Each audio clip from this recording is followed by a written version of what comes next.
சரி, இப்போ சனி பெயர்ச்சி முடிஞ்சு குரு பெயர்ச்சி ஆக போகுது ஜூன் மாதம். ஸோ இந்த குரு பெயர்ச்சி யார் யாருக்கெல்லாம் சாதகமாக இருக்க போகுது, யார் யாரெல்லாம் கவனமாக இருக்கும்? நீங்கள் பெரும்பாலும் ராகு கேது பயிற்சி, குரு பயிற்சி, சனி பயிற்சி எல்லாமே ராசி அடிப்படையில் தான் பார்ப்போம் நம்ம. பட் அதையே நம்ம பார்த்து பழகிட்டோம். கொஞ்சம் மாறி வாங்க. நீங்கள் நம்ம லாஸ்ட் டைம் வந்து சனி பயிற்சி சொன்னோம். ஸோ அதை நீங்கள் உங்கள் ஜாதகத்தை ஒப்பிட்டு பார்த்துருப்பீங்க. ஒரு 70% வந்து மேட்ச் ஆகும் உங்களுக்கு இல்லை. அதேமாதிரி குரு பயிற்சி உங்களோட ஜனனகால ஜாதகம்.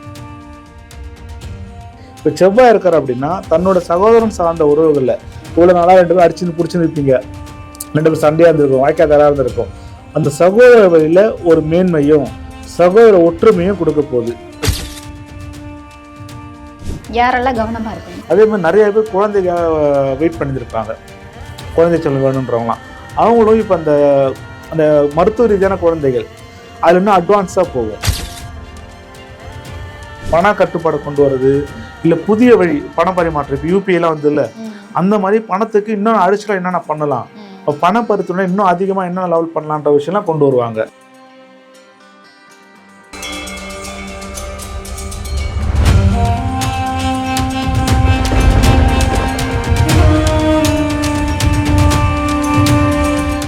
யூ தமிழ் நேயர்களுக்கு வணக்கம். இன்றைய நேர்காணலில் உலகியல் ஜோதிடர் முருகன் துணை பாலு அவர்கள் இணைஞ்சிருக்காங்க.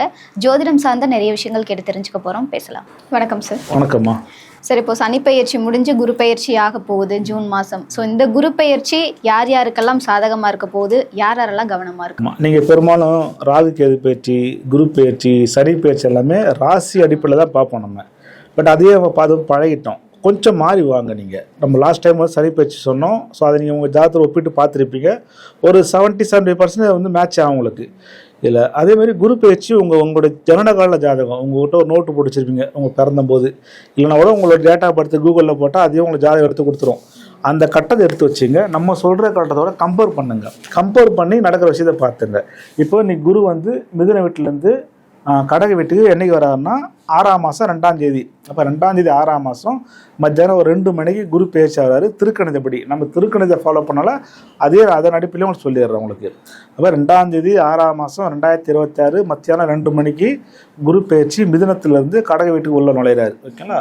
அப்போ கடக வீட்டில் அப்போ நான் சொல்கிற 5 கட்டத்தில் யாருக்கெல்லாம் சூரியன், சுக்கிரன், சனி, செவ்வாய், அதே மாதிரி இங்கேருந்து 5ஆம் கட்டம். அப்போது சூரியன், சுக்கிரன், சனி, செவ்வாய்.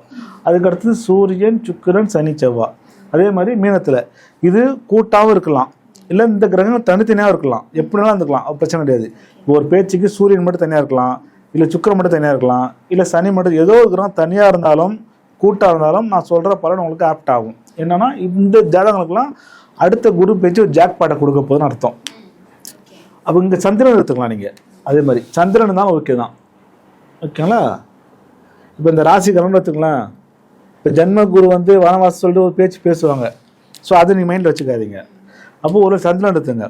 அப்போது இந்த குரு பேச்சாகி சூரியனோ சந்திரனோ சனியோ செவ்வாயோ இருக்கிறவங்களுக்கு அடுத்த குரு பேச்சு ஒரு ஜாக்பாட்டை கொடுக்கும். அப்போ என்னன்னா வாழ்க்கையில் ஒரு முன்னேற்றத்தை கொடுக்கும். இந்த வருஷம் அவங்களுக்கு மறக்க முடியாத ஒரு சுப ஆண்டாக இருக்கும். ஓகேங்களா?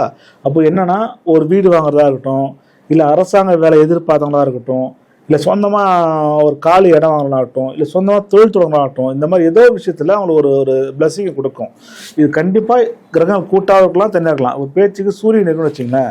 சூரியன் இருக்கும்போது அவங்களோட தகப்பனுக்கோ அல்லது அவங்க மூத்த குழந்தைக்கோ உடல் ஆரோக்கியம், நல்ல ஒரு அத்தியாசஸ்ஸு, ஒரு நல்ல எதிர்பார்த்த இடத்துலேருந்து ஒரு நல்ல ஒரு விஷயங்கள்லாம் நடக்கும். இப்போ சனி இருக்குது அப்படின்னு பார்த்தோன்னா புதிய தொழில் தொடங்குவாங்க. புதுசாக ரொம்ப நாளாக வெயிட் பண்ணியிருப்பாங்க, நம்ம ஜாப் ஸ்டார்ட் பண்ணலாம் போகலான்னு. அந்த மாதிரி ஆளுகளுக்கு புதுசாக ஒரு தொழில் ஸ்டார்ட் பண்ணுறதாகட்டும், இல்லை சார் நான் ஒரு வேலை செய்கிறேன், கம்பெனியில் வேலை செய்கிறேன் அப்படின்னா புதுசாக கம்பெனி ஸ்டார்ட் பண்ணுவதாகட்டும். அப்போது ஒரு இடம் விட்டு இடம் மாற்றி ஒரு தொழிலில் முன்னேற்றமும் வேலையில் முன்னேற்றமும் ஒரு புது கம்பெனியும் கொடுக்கும் எங்கே சனி இருக்கும்போது. இப்போ செவ்வாய் இருக்கார் அப்படின்னா தன்னோட சகோதரன் சார்ந்த உறவுகளில் இவ்வளோ நாளாக 2 பேரும் அடிச்சுன்னு பிடிச்சின்னு இருப்பீங்க, 2 பேரும் சண்டையாக இருந்திருக்கும், வாய்க்காதராக இருந்திருக்கும். அந்த சகோதர வழியில் ஒரு மேன்மையும் சகோதர ஒற்றுமையும் கொடுக்க போகுது. ஓகேங்களா? பெண்களாக இருந்தால் அவங்களுக்கு திருமண சுபமும் ஏற்படுத்தி கொடுக்கும். இப்போ ரொம்ப நாளாக வரன் தேர்ந்திருப்பீங்க. பெண்கள் ஜாதகத்தில் செவ்வாய் இருக்கும்போது பெண்களுக்கு வரன் கொடுக்கும். ஆண்கள் ஜாதகத்தில் சுக்கிரன் இருக்கும்போது அவங்களுக்கு நல்ல ஒரு பெண் கொடுப்பாங்க. அப்போ அந்த சுக்கிரன் செவ்வாயோ உங்களுக்கு ஒரு கலாச்சாரத்தை கொடுக்கும். ஆணுக்கும் பெண்ணுக்கோ எதிர்பார்த்த மாதிரி நல்ல மனைவியோ கணவனோ அமையத்துக்கான வாய்ப்பையும் கொடுக்கும். இப்போ சந்திரன் இருக்காரு அப்படின்னா ரொம்ப நாளாக நீங்கள் ட்ரான்ஸ்ஃபர் எதிர்பார்த்துருப்பீங்க, இல்லை ரொம்ப நாளாக ஒரு இடத்துக்கு வெளியூர் போகணும்னு நினச்சிருப்பீங்க, இல்லை ஒரு குலதெய்வ கோயிலுக்கு ரொம்ப நாளாக வேண்டுதல் இருக்கும், இல்லை டூர் ஒன்று போகணும்னு நினைப்பீங்க. இந்த மாதத்துலலாம் சந்திரன் இருக்கிறவங்களுக்கு பெரும்பாலும் இந்த ஒரு வருஷத்தில் பண்ணோம். அப்போது இடமாற்றத்தை கொடுக்கும், அல்ல வெளியூர் சம்மந்தப்பட்ட பிராப்தம் கொடுக்கும், ஒரு குலதெய்வம் சம்மந்தப்பட்ட விஷயத்துக்கு ஒரு பிராப்தம் கொடுக்கும், தங்கள் குழந்தைகளுக்கு ஒரு நல்லது பண்ண நினைக்கிறோம் அது விஷயமும் நடக்கும்.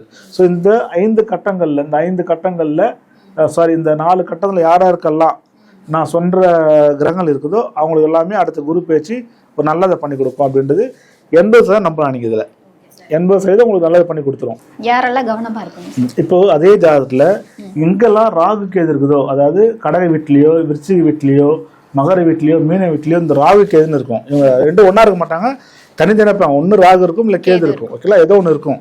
அப்போ 2 தான் போட்டுக்கலாம். அப்போ இந்த ராகு கேது இருக்க மட்டும் கவனமாக இருக்கணும். என்ன அப்படின்னா இவங்க தேவையில்லாமல் உடலில் இந்த ஆப்ரேஷன் பண்ணுறது, இந்த தேவையில்லாத கட்டி வர்றது, இந்த குடல் புழு சொல்லுவாங்க அந்த மாதிரி விஷயம் வருது, அப்ரண்டிஸ் ஆப்ரேஷனு, இந்த பைல்ஸ் சம்மந்தப்பட்ட ஆப்ரேஷனு, உடலில் தேவையில்லாத சதை கொழுப்புகள்லாம் வரதெல்லாம் இந்த இது பண்ணும்.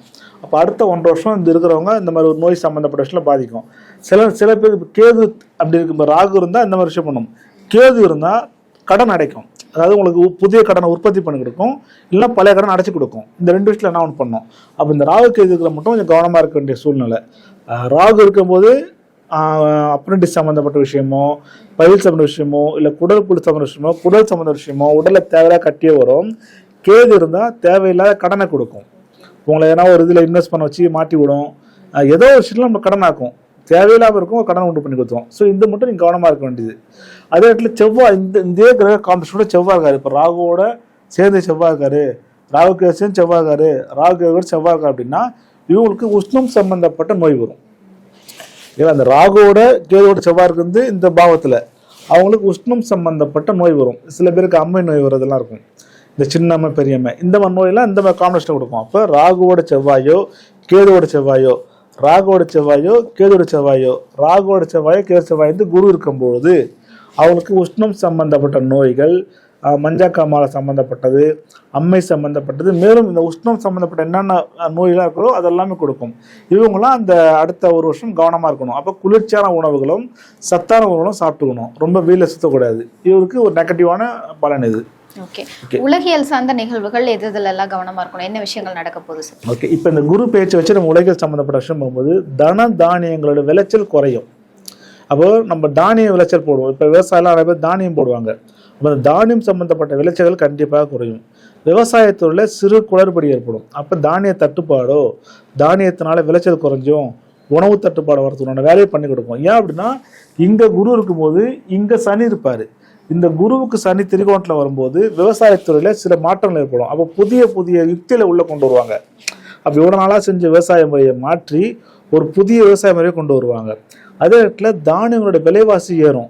அதே நேரத்தில் எள்ளு, பருத்தி, சென்ட்டு சம்மந்தப்பட்டது, நகை சம்மந்தப்பட்டது, இந்த மாதிரி விஷயங்கள்லாம் விலை ஏற்றம் அதிகமாகும். அப்போ நகையோட விலையும் ஏறும். உள்ளே கொஞ்சம் விலையை குறைச்சி நல்லா பூம் பண்ணி போட்டுவார்.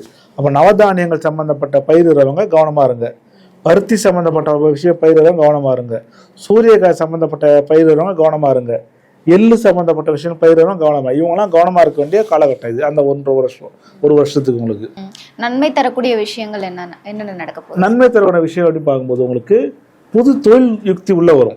அப்போ புது தொழிலாக விவசாயம் சார்ந்த புது யுக்திகளும் விவசாயம் சார்ந்த புது எந்திரங்களும் உள்ள கொண்டு வருவாங்க. அதே மாதிரி பணப்புழக்கங்களை வேறு மாதிரி ஆங்கிள் பண்ணுவாங்க. இப்போ எப்படி நம்ம டிமானிஷேஷன் கொண்டு வந்தாங்க அந்த மாதிரி பண கட்டுப்பாடு கொண்டு வருது, இல்லை புதிய வழி பண பரிமாற்றம். இப்போ யூபிஐ எல்லாம் இல்லை, அந்த மாதிரி பணத்துக்கு இன்னும் அடிச்சுக்கலாம், என்னென்ன பண்ணலாம், இப்போ பண பரித்துணை இன்னும் அதிகமாக என்ன லெவல் பண்ணலான்ற விஷயம்லாம் கொண்டு வருவாங்க. அதே மாதிரி நிறைய பேர் குழந்தைங்க வெயிட் பண்ணியிருப்பாங்க, குழந்தை செல்வம் வேணுன்றவங்களாம். அவங்களும் இப்போ அந்த மருத்துவ ரீதியான குழந்தைகள் அதில் இன்னும் அட்வான்ஸாக போகும். அதே மாதிரி ரோபோக்கள் அதிகமாக நம்ம ஹோட்டல்களாக இருக்கட்டும், இல்லை கம்பெனி ஆகட்டும், சில வீட்டுகளே கொண்டு வருவாங்க. அப்போ ரோபோடைய அடுத்த லெவல்லாம் இன்னும் இன்க்ரீஸ் ஆகும். இப்போ ஏஐ டெக்னாலஜிக்கு அடுத்த லெவலுக்கு கொண்டு போகும். இது இப்போ இருக்கிற ஏஐயோட அடுத்த லெவலுக்கு போகும். ஸோ அதே நேரத்தில் புதிய தொழில்நுட்பங்கள் நம்ம இது வரைக்கும் பார்க்காத தொழில்நுட்பம்லாம் புதுசாக உள்ளே வருவதில்லை. வேலை வாய்ப்பு அப்படின்றது சில இடத்துல ஷெட்யூன் பண்ணுவாங்க, சில இடத்துல ஆள் குறைப்பு நடக்கும். பட் அவங்களும் வேலை கிடைச்சிரும். ஸோ பயப்பட தேவையில்லை. ஸோ இந்த மாதிரி காலகட்டங்கள் வந்து ஏன்னா இந்த இந்த இந்த குருவுக்கு கேந்திரத்துலேயும் கோணத்துலேயும் சனீராக வரும்போது மரணங்கள், இயற்கை மரணங்கள் நிறையா வரும். இயற்கை மரணம் அதே நேரத்தில் தேவையில்லாத விபத்துகளான மரணங்கள், பிறப்பு விகிதத்தை விட இறப்பு விகிதம் டபுள் ஆகும். ஸோ இந்த மாதிரி விஷயம் நடக்கும் நமக்கு. கண்டிப்பாக சார். இப்போ குரு பயிற்சிக்கு முன்னாடி சனி பயிற்சி முடிய போகுது இல்லையா? ஸோ இந்த காலகட்டத்தில் கும்பராசி, மீன ராசி, கன்னி ராசி, மேஷ ராசி இவங்கெல்லாம் கொஞ்சம் கஷ்டப்பட்டுட்டு இருக்காங்க. ஸோ இவங்கெல்லாம் அதுலேருந்து வெளியில் வரதுக்கு ஏதாவது பரிகாரம் இருக்கா சார்? இப்போ இந்த 7 சனியால் இப்போ நிறைய பேர் நான் சொல்கிறாங்க 7 சனி ஒன்றும் பயப்பட தேவையில்ல. இருந்தாலும் சில பேர் ஒரு பயம் இருக்க தான் செய்யும். இதில் யாருன்னா கும்பம், மீனம், மேஷத்துக்கு 7 சனியும், சிம்மத்துக்கு அஷ்டம சனியும், கன்னிக்கு கண்டக சனி நடக்குது. இவங்க இந்த சனியால் ஏற்படுற பிரச்சனைலேருந்து வெளியே வர்றதுக்கு என்னென்னா அசைவ உணவு இருக்குல்ல, சிக்கனோ மட்டனோ. இதில் மட்டன் பெஸ்ட்டு உங்களுக்கு.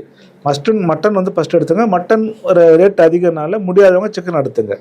அப்போது இந்த அசைவ உணவுகளை தாங்களே தங்கள் வீட்டில் சமைச்சு சாலையோரம் ஆதரவற்ற இருப்பாங்க. இப்போ நீங்கள் கோயிலில் தரதுலாம் தேவையில்லை, ஹாஸ்டலில் தர தேவையில்லை. அனாதாசம் இருக்கும், முதியோர்கள் இருக்கும், அதெல்லாம் தேவையில்லை. சாலையோரத்தில் ஆதரவற்ற அந்த ஆட்கள் இருப்பாங்க, வயசானவங்க, சின்னவங்க எல்லாருமே. அவங்களுக்கு நீங்களே பரிமாறணும். ஓகேங்களா? நீங்கள் ஒரு பாக்ஸில் போட்டு கொடுத்தாலும் சரி, இல்லைன்னா அங்கேயே போட்டு கொடுத்தாலும் சரி, இந்த மாதிரி நீங்களே அவங்கள தேடி கொண்டு போய் கொடுக்கும்பொழுது இந்த மாதிரி 7 சனியாலேயோ அஷ்டம சனியாலேயோ கண்டக சனியாலேயோ பாதிப்பு குறையும். இது நிறைய பேர் சொல்லி அதனுடைய ஃபீட்பேக் நம்ம கொடுத்துக்கிறாங்க.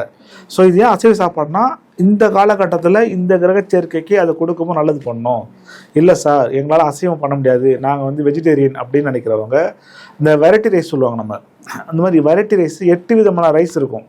நம்ம சீமந்தம் பண்ணுவோம்ல, அது மாதிரி 8 விதமான ரைஸ் பண்ணுவோம். அது மாதிரி வெரைட்டி ரைஸு 8 விதமான வெரைட்டி ரைஸ் செய்து இதே மாதிரி சாலையோரம் ஆதரவற்றவர்களுக்கு நீங்களே போய் கொடுத்துருவாங்க. கண்டிப்பாக இது வீட்டில் தான் செய்யணும், நீங்கள் ஹோட்டல் வாங்கி தரக்கூடாது. அப்போ நீங்களே உளமாற மனதார செய்யும்போது உங்களுடைய கர்மா அங்கே குறையும். சனினால் ஏற்படக்கூடிய பிரச்சனைகள் கொஞ்சம் கொஞ்சமாக நிவர்த்தி ஆகும். இப்போனா அதனோட பாதிப்பு உங்களுக்கு பெருசாக இருக்காது. ஒரு பாதிப்பு கொடுத்தாலும் அதுக்கு அடுத்த ஒரு ரிக்கவர் உங்களுக்கு வந்துடும். உங்களுக்கு ஒரு காசு உங்களுக்கு விரயமாகுதுன்னா அந்த விரயமாக அடுத்த நிமிஷத்துலேயும் உங்களுக்கு இன்கம் உள்ளே கொடுத்துரும். ஒரு நோய் வருதுன்னா அந்த நோய்க்கான மருந்து கொடுத்து அதுலேருந்து ரிக்கவர் பண்ணார். அப்போ இப்படி தான் பண்ணார். உங்களுக்கு அடி பெருசாக விழாமல் சிறுசாக விடுறதுக்குள்ள வழியை செஞ்சு கொடுப்பாரு. இது நிறைய பேர் சொல்லி அவங்க ஃபீட்பேக் நல்லாவும் சொல்லிக்கிறாங்க. அப்போது நீங்களே உங்கள் வீட்டில் சமைச்சு அசைவ உணவை சமைச்சு எடுத்துகிட்டு போயிட்டு சாலையோர ஆட்களுக்கு கொடுங்க. அசைவம் இல்லை முடியாதவங்களுக்கு சைவத்தில் வெரைட்டி ரைஸ் 8 விதமான ரைஸ் செஞ்சு எடுத்துன்னு போட்டுவாங்க. இது எவ்வளோ நாள் செய்யணும் அப்படின்னு ஒரு கணக்கு இருக்குதுல்ல. முடிஞ்சால் வாரத்து நாள் பண்ணுங்க, முடியலன்னா மாசு உதர பண்ணுங்க. அந்த 7 சனி காலகட்டம் இருக்கிற மட்டும், அந்த கண்டக சனி இருக்கிற மட்டும், அந்த அஷ்டம சனி இருக்கிற மட்டும் தொடர்ந்து பண்ணிடுவாங்க. நல்ல ஒரு ரெமெடி கிடைக்கும். நல்லா சந்தோஷமாக இருக்கலாம் நீங்கள். நன்றி சார். நன்றி. அனைவருக்கும் முருகன் துணைமா.